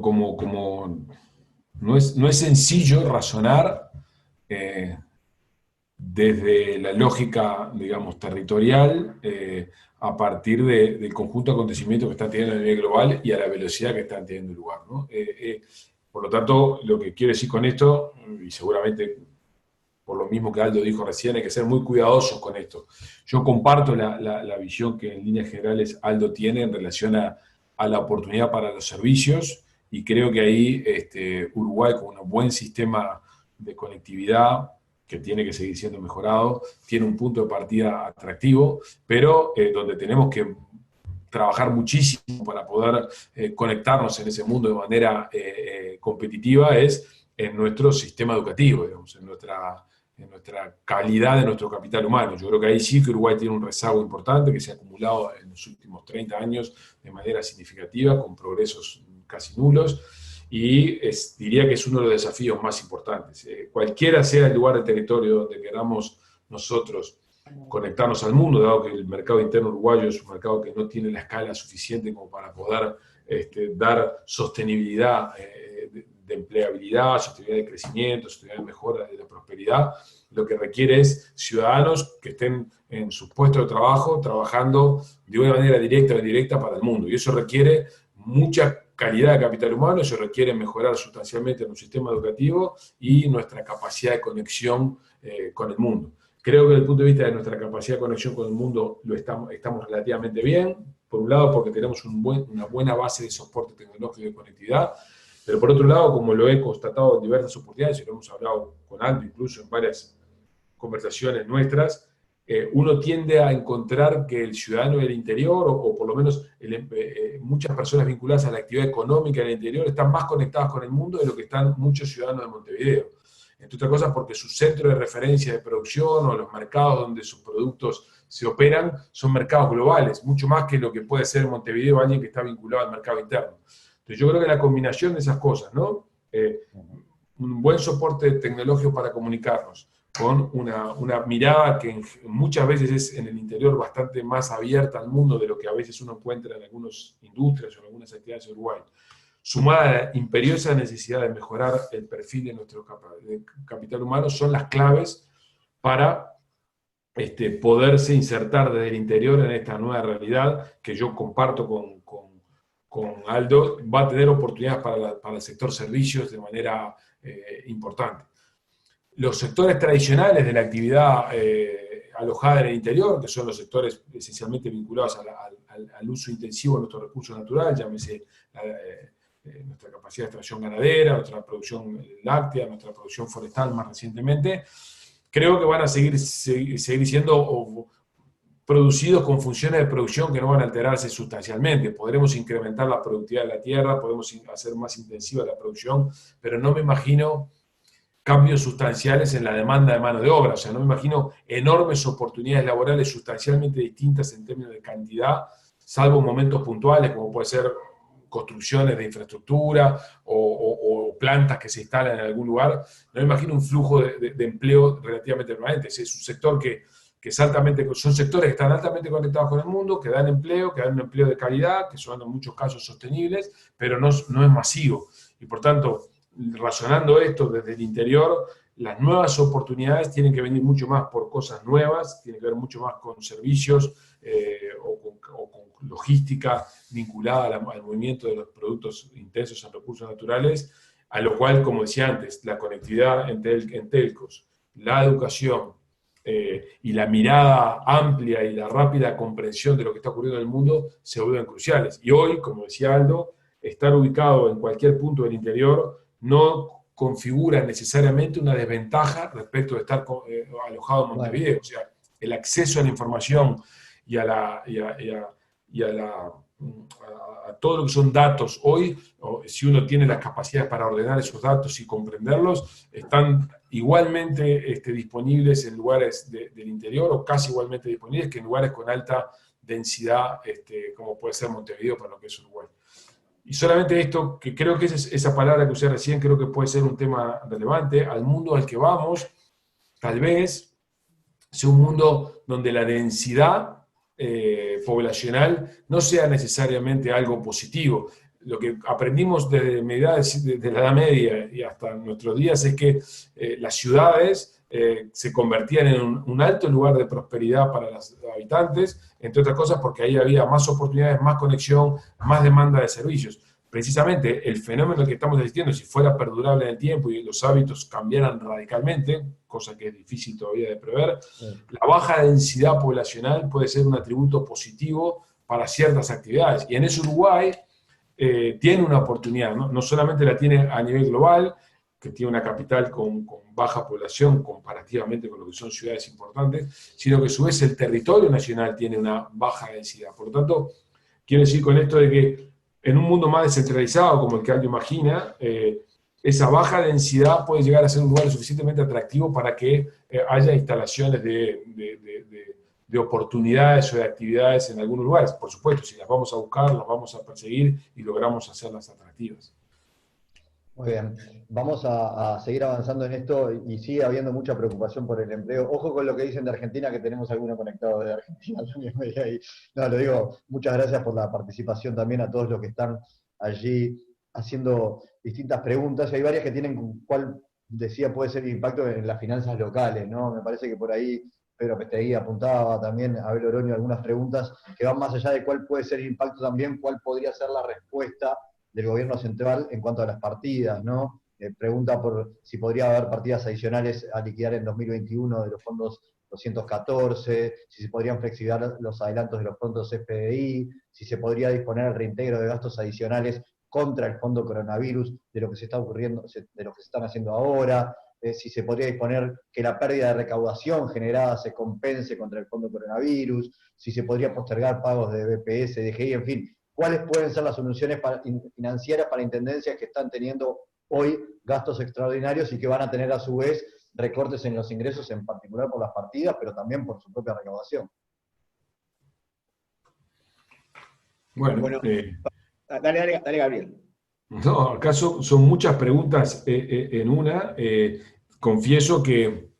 tienen un grado de especificidad lo suficientemente grande como para alguien que mira el problema económico desde mi lugar. Por lo tanto, probablemente vaya a contestar con un criterio general. Punto uno. Punto dos, creo que es prematuro porque todavía en lo que estamos, en la etapa de la gestión de la crisis en la que estamos, es en cómo se canalizan los recursos disponibles de la forma más rápida posible para atender a población vulnerable o actividades vulnerables o defender aquellos sectores o aquellas actividades que son cruciales para sostener la economía o viva la economía durante 2020. Creo que esas preguntas, que creo que vos señalabas que Pedro Pesteguía estaba poniendo arriba de la mesa, son preguntas que seguramente hoy alguien está tratando de pensar al interior del equipo económico de cara al presupuesto 2021 en adelante, en algunos casos cuando se trata de partidas, y tal vez en alguna discusión más específica para el segundo semestre de este año. Pero creo que es prematuro para tener una visión global. Lo que sí creo es que todos debemos pensar que las restricciones del financiamiento van a ser muy importantes, que el Estado no va a tener disponibilidad de recursos y que así como el interior o este planteo que hace Pedro en relación a partidas específicas destinadas a las intendencias van a emerger,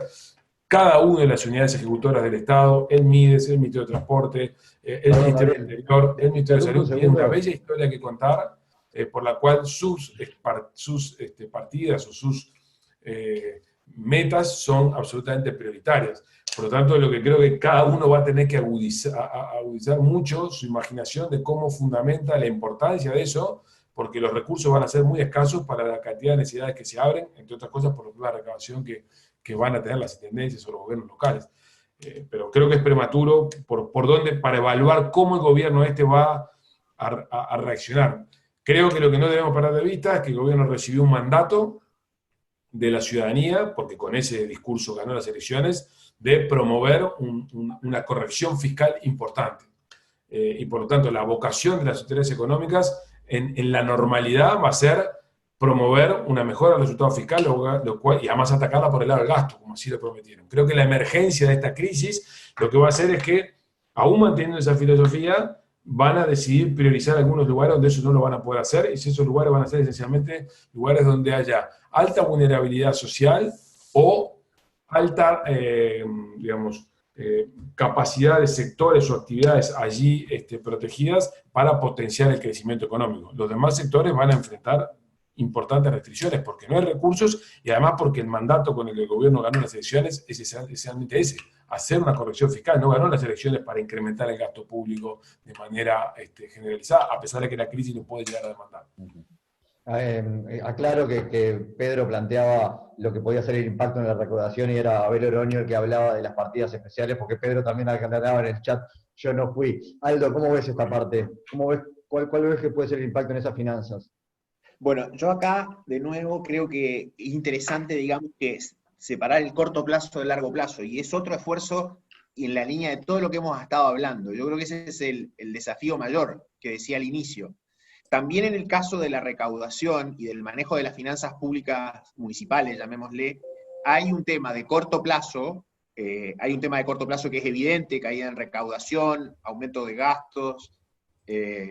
aumento de morosidad, y otros aspectos relacionados que van a llevar evidentemente a problemas este año y seguramente el próximo. Entonces ahí, bueno, yo diría que la opción que hoy Uruguay está utilizando, que no tuvo en el pasado, ha sido aumentar sus niveles de deuda. Y hasta ahora, digamos, el impacto en términos de los mercados, ya sea por el spread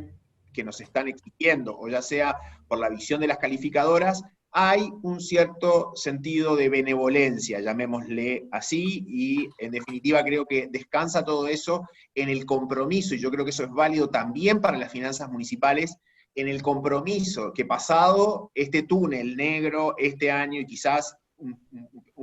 una parte del próximo, va a haber una un reencauzamiento del punto de vista de las finanzas, tanto a nivel del gobierno central como de las intendencias. Entonces yo diría que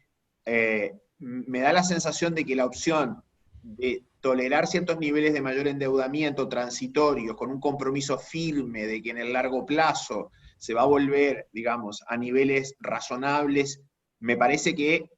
aparecería hoy, dado que Uruguay tiene esa disponibilidad, como la opción más relevante. Y creo que en ese sentido, atacando a los sectores más vulnerables y lo más focalizado, creo que debería diseñarse un esquema de ese estilo. Ahora,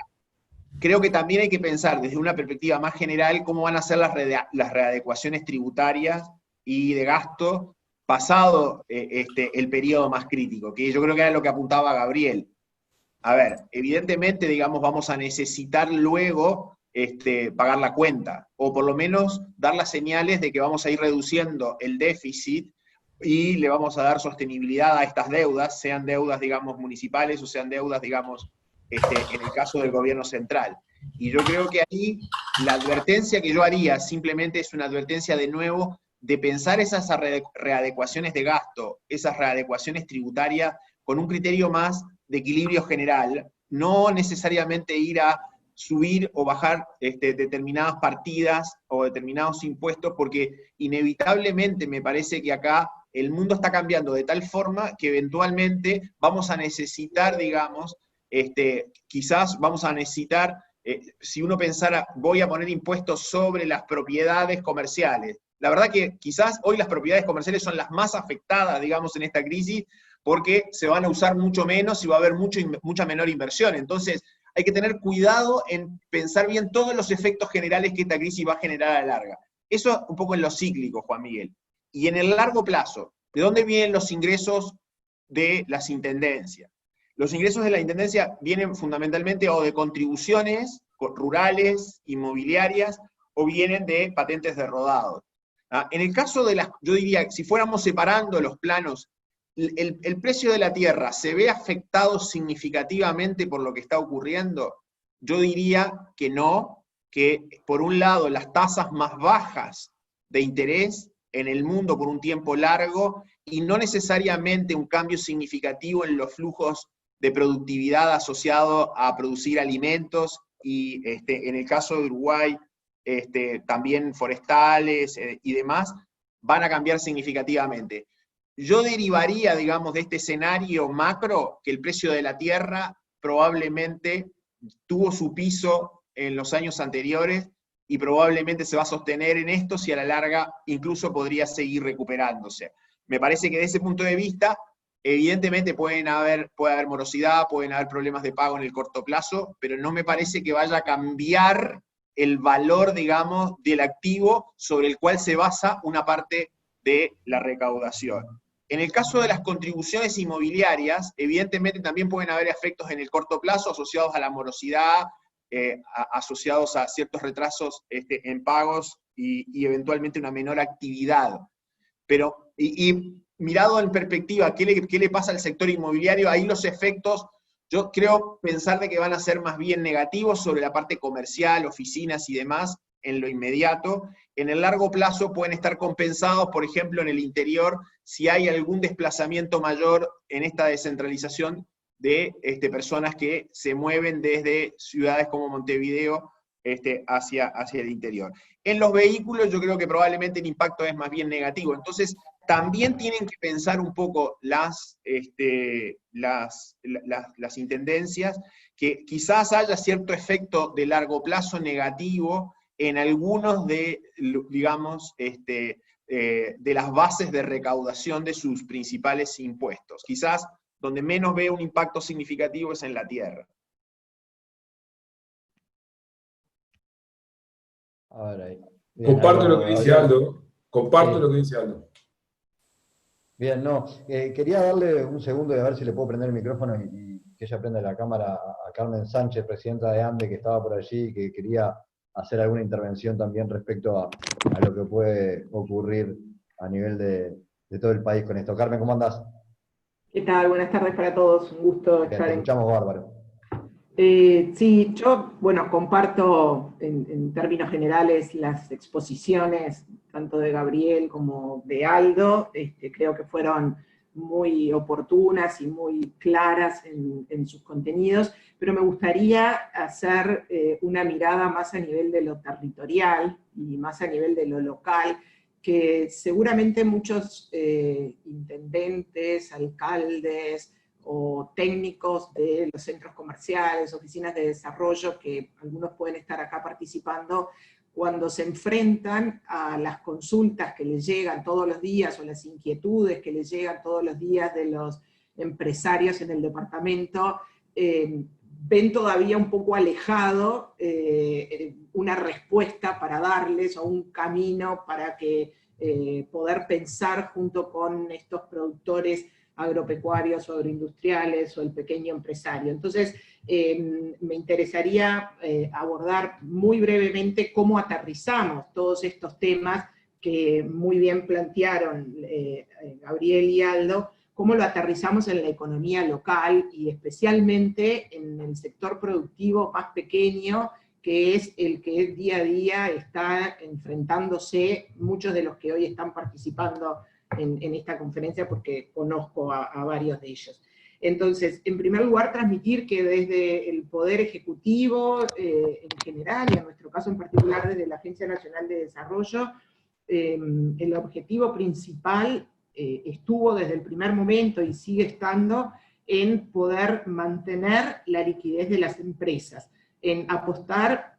al no corte de la cadena de pagos, que creíamos que es uno de los elementos que en el cortísimo plazo era lo más importante que podíamos hacer. Estas empresas que ven cerrar sus ingresos, que han tenido que bajar la cortina de sus negocios, ¿cómo podían hacer para mantener, como dice nuestra ministra de Economía, mantener ese motor encendido? Entonces, por un lado, más allá de postergar vencimientos de BPS y de DGI que se hicieron para algunos tipos de empresas, para las más pequeñas, también estaba el interés y la necesidad de poder brindarles liquidez. Y para eso se tomaron una serie de medidas económicas, fundamentalmente crediticias, que tienen que ver con que las empresas pudieran seguir operando, o por lo menos pudieran seguir pagando a sus proveedores y no tener ese corte en la cadena de pagos. En este sentido, nosotros estamos trabajando con una red de instituciones de apoyo a emprendedores y a MIPYMES. Veía a Pilar de Amores, que es de Canelones, que intervenía en el chat, que ellos forman parte, y hacía mención justamente a esta red de atención.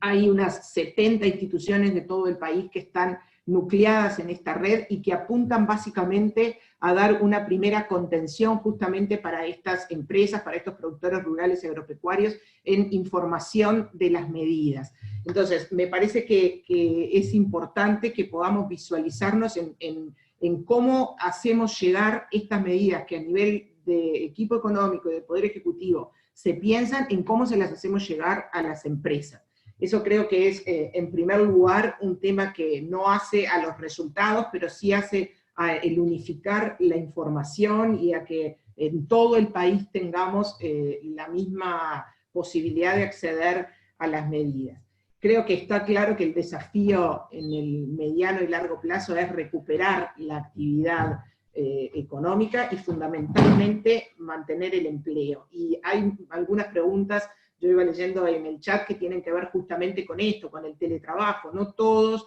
los sectores pueden pasarse a una modalidad de teletrabajo. Entonces, ¿qué hacemos con aquellos sectores que no pueden pasarse a la modalidad de teletrabajo? Creo que tenemos por delante un trabajo muy importante en la reconversión de la mano de obra. En algunos sectores necesariamente vamos a tener que trabajar en esa reconversión, y algunos sectores probablemente vayan a morir. En algunos casos sabemos que en la nueva economía, post-revolución industrial, cuarta revolución industrial, algunos sectores lamentablemente no van a tener cabida, pero tenemos que trabajar muy fuerte desde todos los sectores para apostar a la reconversión de la mano de obra. Y esto escapa un poco las tareas desde la Agencia Nacional de Desarrollo, pero sí ya lo estamos trabajando con el INEFOP, para trabajar fuertemente en justamente la mano de obra que pueda estar quedando desocupada y que no pueda reinsertarse en esta nueva normalidad que nos va a tocar vivir. Después creo que hay que apostar, los expositores lo mencionaron, tenemos que apostar fuertemente al emprendimiento, al sector emprendedor de nuestro país y a la innovación. Sin duda, estos sectores son los que nos pueden llevar a mejores emprendimientos y posibilidades de negocio, porque son los que se adaptan más rápidamente a los cambios, son los que con creatividad y justamente innovación pueden surgir nuevos modelos de negocio, nuevas propuestas, y entonces es la forma de poder acomodarnos o ayornarnos a la nueva situación en que estamos. Y después, dos puntos más que quería mencionar, que estos sí involucran directamente a la Agencia Nacional de Desarrollo, en una apuesta muy importante a la digitalización y a la adecuación tecnológica. Acá nos dimos cuenta, esta pandemia, esta crisis social y económica, sanitaria, nos puso sobre la mesa la importancia de que las empresas estén digitalizadas, aunque sea simplemente para poder vender online un producto que antes lo vendía en el negocio, aunque sea para el comercio más pequeñito, el tener la cortina baja y el tener la posibilidad de vender a través de comercio electrónico, creo que es algo que nuestras empresas hoy en día no están todavía preparadas y que tenemos que apostar a eso. Por eso, tanto en digitalización como en adecuación tecnológica son instrumentos en los cuales desde la Agencia Nacional de Desarrollo vamos a estar trabajando con empresas de todo el país para que puedan avanzar en ese sentido y no quedarse atrás. Y después, otro tema que también es importante, que tiene que ver con la internacionalización. Yo soy más de la idea de que la globalización vino para quedarse. Creo que puede haber alguna medida un poco más proteccionista en el muy corto plazo, pero en el largo plazo eso no me parecería sostenible, y creo que tenemos que apostar por nuestras empresas a que puedan pensar en el exterior. Y cuando hablo del exterior, y fundamentalmente para los departamentos del interior del país, es muy importante visualizar la frontera que tengo al lado, el mercado que tengo del otro lado del puente, o el mercado que tengo del otro lado de la calle. Muchas veces, para muchos emprendimientos del interior, la visión de cómo llego a Montevideo es como que, ¿cómo puedo hacer para llegar con mi producto a Montevideo? Y quizás el mayor mercado no está en Montevideo, sino que está del otro lado o a unos pocos kilómetros. Entonces, tenemos una preocupación y una atención especial en estos departamentos de frontera, en poder trabajar en la internacionalización de estos emprendimientos y en apostar a un crecimiento de las ventas simplemente cruzando el puente o yendo para el otro lado. Por supuesto que hay condiciones de las economías vecinas que condicionan mucho esto, pero también es verdad que podemos hacer un trabajo desde lo comercial mucho más activo de lo que estamos haciendo hasta ahora, y que podemos promover que un emprendimiento ya se piense con cabeza internacional. Entonces, vamos a estar trabajando en ese sentido, en todo lo que tiene que ver con digitalización, adecuación tecnológica, internacionalización, y bueno, por supuesto, reconversión de los puestos de trabajo. Y quiero finalizar de vuelta con el tema de la atención a pymes, aprovechar en realidad esta gran concurrencia para que puedan acercarse a todas las intendencias, oficinas de desarrollo, centros comerciales que están conformando esta red de instituciones que pueden estar brindándoles asesoramiento y que a su vez están todos conectados justamente para unificar la información. Esto por ahora. Muy bueno. Muy bien, muchas gracias, Carmen. Me parece que es interesante lo que puedan agregar Aldo y Gabriel. Vuelve acá a hacerse presente el tema de esta arma de doble filo, ¿no? Amenaza, oportunidad que representa en parte la tecnología, por lo menos en lo que dicen muchos de los participantes, pero no quería que Aldo y Gabriel profundizaron un poco más en qué pueden imaginar de lo que pueda ocurrir del otro lado de la frontera, por eso que vos decías también, ese mercado en el que a veces piensan los que producen en el litoral o los que producen en la frontera con Brasil, y qué podemos esperar en los próximos meses. Ya nos habían dado los dos un pantallazo, pero los dos quedaron a cuenta de más. Yo parto con un par de comentarios complementarios con los de Carmen que me parecieron muy valiosos. Los comparto plenamente. Quiero transmitir algunas experiencias menores, digamos, además de reforzar la idea de lo que ella planteaba como condición necesaria. O sea, se necesita ese ecosistema emprendedor. Muchas veces eso surge simplemente de nuclear a un grupo con entusiasmo. Lo he visto en San José y en otros departamentos, que luego actúan como imanes y van atrayendo, digamos, a más personas que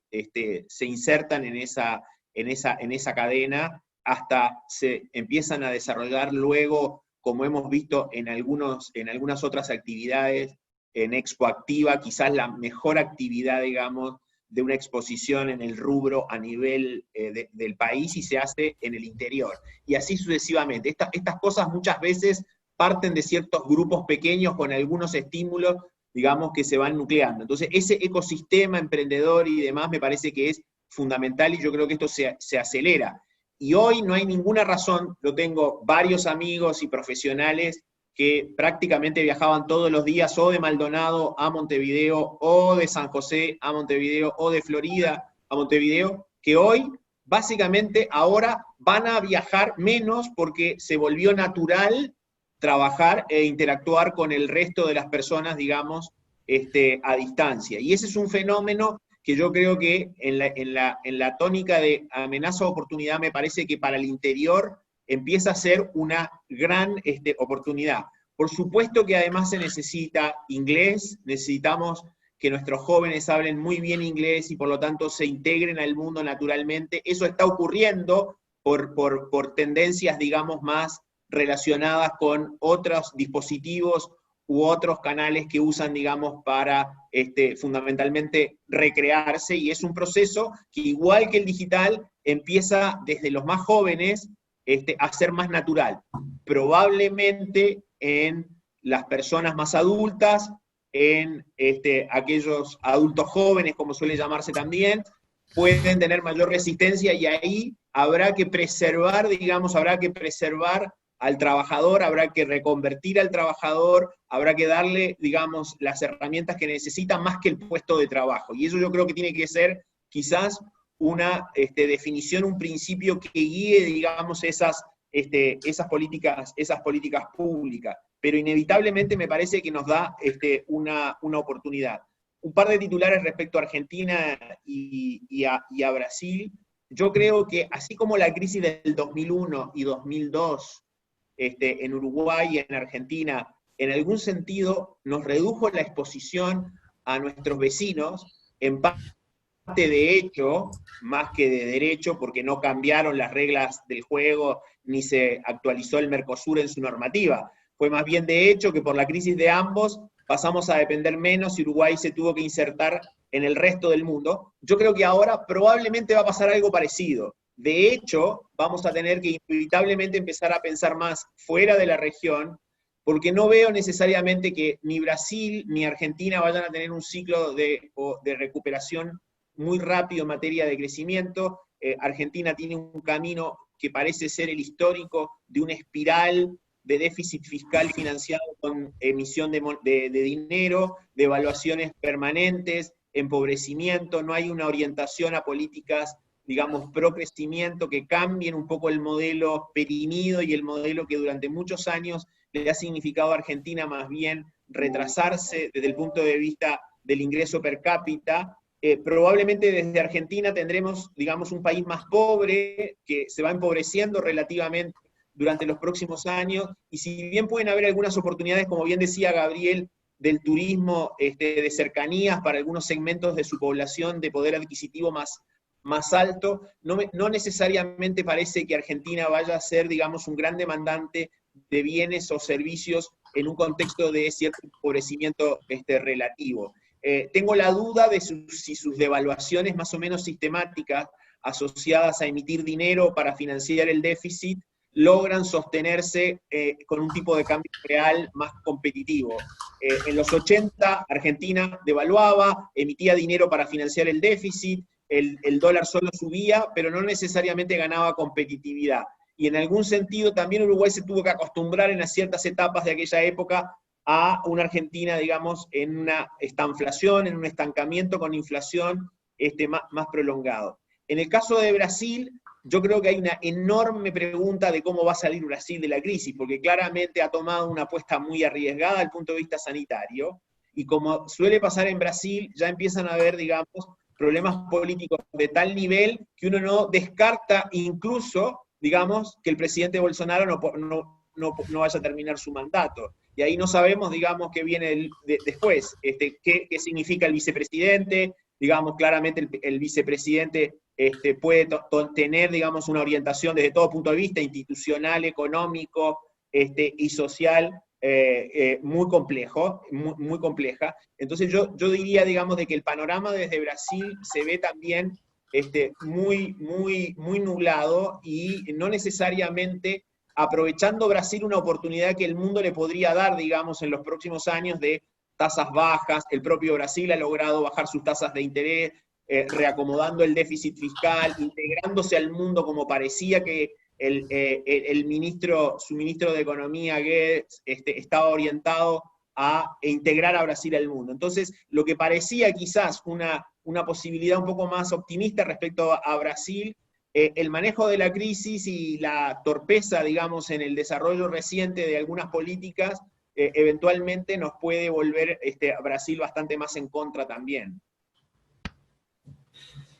Gabriel, ¿vos cómo la ves? Y nos vuelven a preguntar por China, que también había quedado un poco en titulares, pero si esa reputación puede ser parte de lo que sí sea un buen cliente en mediano plazo.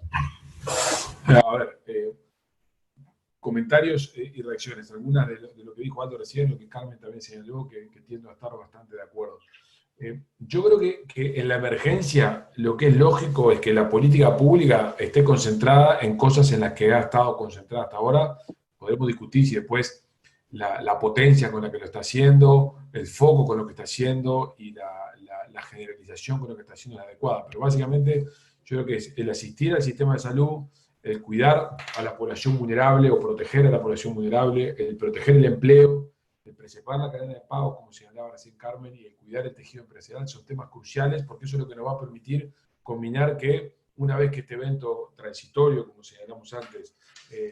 llega a su fin, tengamos la mayor capacidad para adaptarnos al nuevo mundo. Eso me parece que es crucial. Y así como la política pública está actuando en esa dirección, creo que las empresas tienen que estar actuando desde el primer día, básicamente en un objetivo que es que la empresa permanezca en marcha, digamos. Ese es el objetivo central. Y eso supone un tema bien complejo, porque supone buscar alivio financiero, para lo cual hoy hay acceso, digamos, disponible relativamente, y los canales están abriéndose como para que esto ocurra. Negociar con los proveedores, esto es crucial, de manera tal de no afectarlos, sino trasladarles el 100% del problema, pero al mismo tiempo hacerlos partícipes de la situación que cada uno tiene que enfrentar. Estas son decisiones cruciales que las compañías tienen que estar tomando, y la impresión que yo tengo por las conversaciones que he mantenido en estas semanas con empresarios y con agentes del sistema financiero es que esto no, a nivel corporativo no necesariamente está ocurriendo. Una de las cosas que me llama la atención es que no aparecen, por lo menos, demandas muy específicas y concretas dentro del sistema financiero para buscar asistencias o para buscar instrumentos que los permitan proteger la salud financiera de la compañía. Esto puede estar asentado en que hay un cierto rezago en la toma de decisiones, hay una cierta perplejidad por el fenómeno, hay una cierta precaución o una cierta desconfianza sobre el sistema financiero, pero lo que está claro es que esto, y es el mensaje más importante, si están esperando que haya un botón que se apriete y que el 1 de junio la economía haya vuelto a algo muy parecido a lo que teníamos aún en la frágil economía de marzo, creo que es un error. Y hay muchas actividades que van a tener daños importantes, y eso supone actuar. Y también al mismo tiempo creo que el gobierno tiene a su disposición recursos que está que puede canalizar y que eventualmente está canalizando, pero esos recursos no son infinitos, la ayuda no va a caer solamente del cielo. Entonces yo creo que ahí hay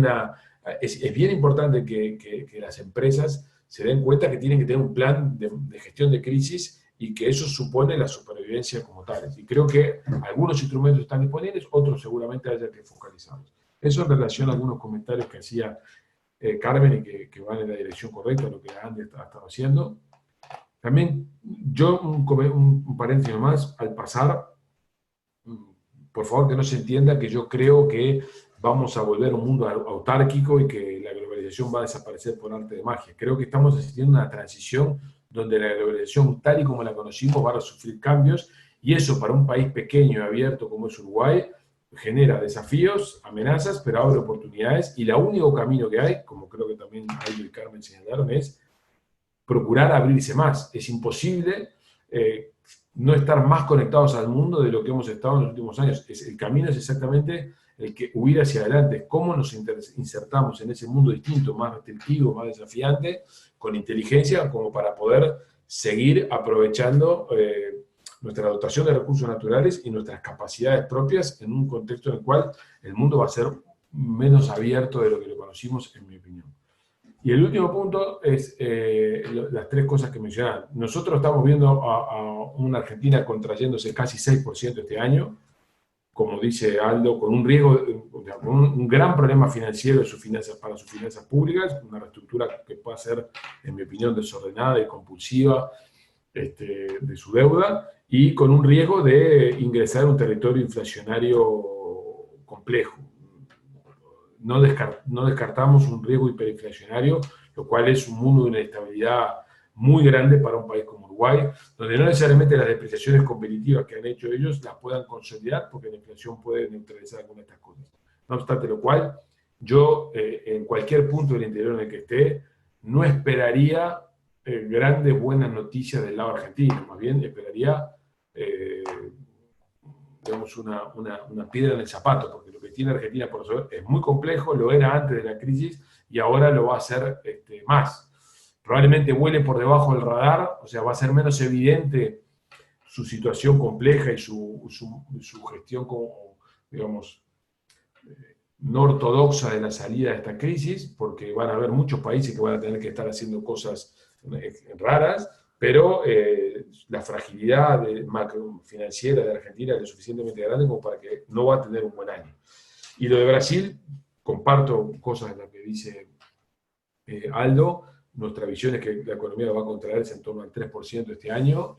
y eso está asociado a muchos factores, de los cuales está el mal manejo de la crisis sanitaria como un factor determinante, y con la postergación de una serie de reformas que Brasil tiene que hacer, que en el contexto de la crisis no la va a poder acometer, y con un gobierno que claramente ha mostrado en las últimas semanas digamos, un manejo no a la altura de las circunstancias, por decirlo de una manera cuidadosa. Y el último comentario, por tanto, de Brasil, yo diría, no esperemos algo extraordinariamente negativo, pero no pensemos que Brasil, sobre todo para quienes tienen una alta exposición a él o están cerca de la frontera, no esperemos que Brasil va a ser una fuente de buenas noticias, más bien en algunos casos va a ser una fuente de problemas, como en el tema sanitario en concreto. Y en relación a China, como les dije antes, creo que las cifras chinas del manejo de la epidemia tienen todas las dificultades que tienen y que han sido anotadas por varios analistas y por potencias internacionales respecto a la credibilidad, pero en principio uno debería pensar que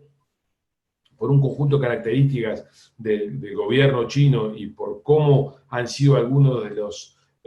resultados que ha tenido, o el levantamiento de las restricciones que ha tenido desde el 8 de abril, cuando se levantó las restricciones en Wuhan, creemos que China efectivamente va a liderar la recuperación del Asia. Eso lleva al Fondo Monetario Internacional a prever un crecimiento positivo para este año, y eso, en la medida que Uruguay tiene en China su principal socio comercial en rubros diversos, creo que tenemos ahí una oportunidad. En particular, creo, además, que parte de la salida de la crisis puede suponer un cambio en los hábitos alimenticios de la población, o de parte de la población china, lo cual puede abrirle a los países productores de alimentos, en particular de proteínas, oportunidades. Concretamente me refiero a la carne bovina, donde tanto por la crisis vinculada a la gripe porcina desde finales del año pasado, como ahora a los eventuales cambios en las condiciones condiciones de alimentación de alguna parte de la población china, la carne vacuna tenga oportunidades atractivas en ese mercado. En la medida que estemos preparados, estemos en condiciones de viabilizar esa producción, bueno, vamos a poder beneficiarnos. El tema es que nos agarra con una situación en la cadena cárnica, no la más sólida de la historia, tanto por la situación de algunos establecimientos industriales, económico-financiera, como por el propio disponibilidad de stock vacuno, que como todos sabemos tuvo las afectaciones que tuvo durante los últimos años. Pero en cualquier caso creo que la economía china tiene oportunidades para, desde el punto de vista de la demanda de nuestros productos, darnos oportunidades. Déjame agregar. Javier, muchas gracias. Ya estamos un poco en la hora que habíamos acordado.